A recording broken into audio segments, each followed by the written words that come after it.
Hello friends, welcome to AD Dictation. So here we come with a new legal passage. You will find journal dictations in the playlist. These dictations are important for upcoming exams of lower and high courts. If you find this channel is helpful, then please subscribe and share with your friends. To receive instant updates of upcoming videos, please hit the bell icon. If the video helps you in your preparation, then please give it a thumbs up.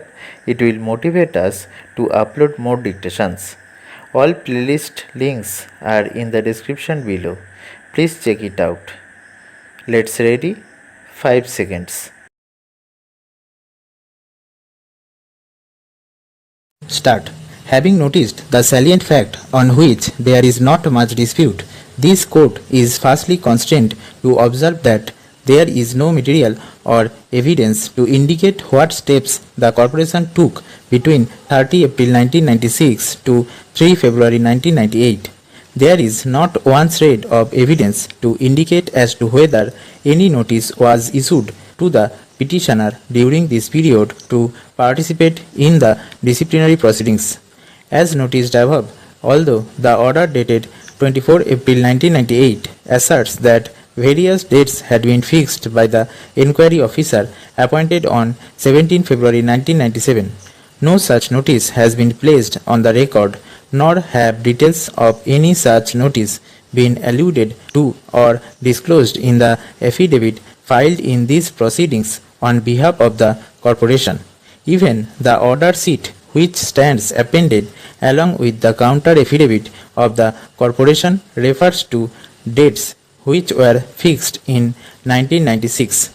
On the above state of the record, the submission of the learned counsel for the petitioner that the disciplinary proceedings were revived only in 1998 after a long spell of unexplained silence and inaction appears to have force. On 17 February 1998, the corporation, although being fully aware of the pendency of the disciplinary proceedings, proceeded to pass an order holding that the petitioner would be treated to have retired from service with effect from 31st January 1998. If the petitioner was permitted to retire with effect from 31st January 1998, this court fails to comprehend what authority inhered in the corporation to proceed with or continue the disciplinary proceedings or to inflict any punishment upon the petitioner. Para.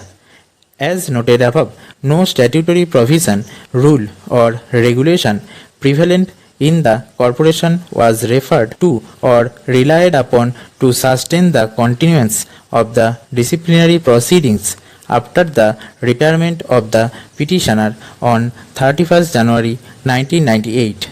Once the petitioner had retired from service, no authority vested in the corporation to continue with the disciplinary proceedings which had been initiated against the petitioner. Retirement of an employee cuts the cord which connects the two entities and severs all relationship of master and servant or employer and employee. The retirement of an employee brings the curtain down upon the relationship of employer and employee.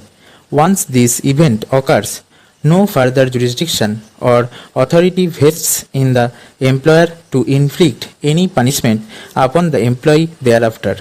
Even otherwise, the following facts also need to be highlighted.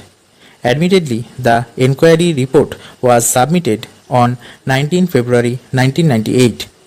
A reading of the said report, which stands appended as Annexure 14, clearly shows that the inquiry officer has not recorded his satisfaction in respect of the guilt of the petitioner on the basis of any material or evidence on record. The only conclusion recorded by the inquiry officer is that since the petitioner did not cooperate with the disciplinary proceedings and that from his conduct it is clear that he does not want the proceedings to be concluded, he had no option but to record a finding that the charges stand proved. Para. It is right law that even if disciplinary proceedings are continued and culminate ultimately ex parte, the inquiry officer is under a positive obligation to record his satisfaction with respect to the charges leveled against the delinquent employee with reference to the evidence based upon which the employer seeks to take action against the employee. Even this rudimentary and settled principle was not borne in mind by the inquiry officer.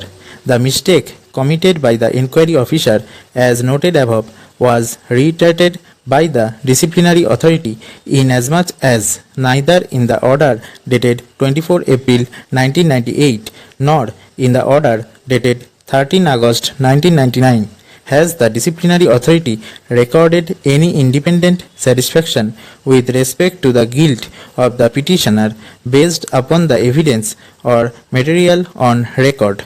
This, of course, the subject to the caveat that the failure of the inquiry officer to record his conclusions on each charge is not a flaw which could perhaps have been cured by the disciplinary authority for the first time. Stop.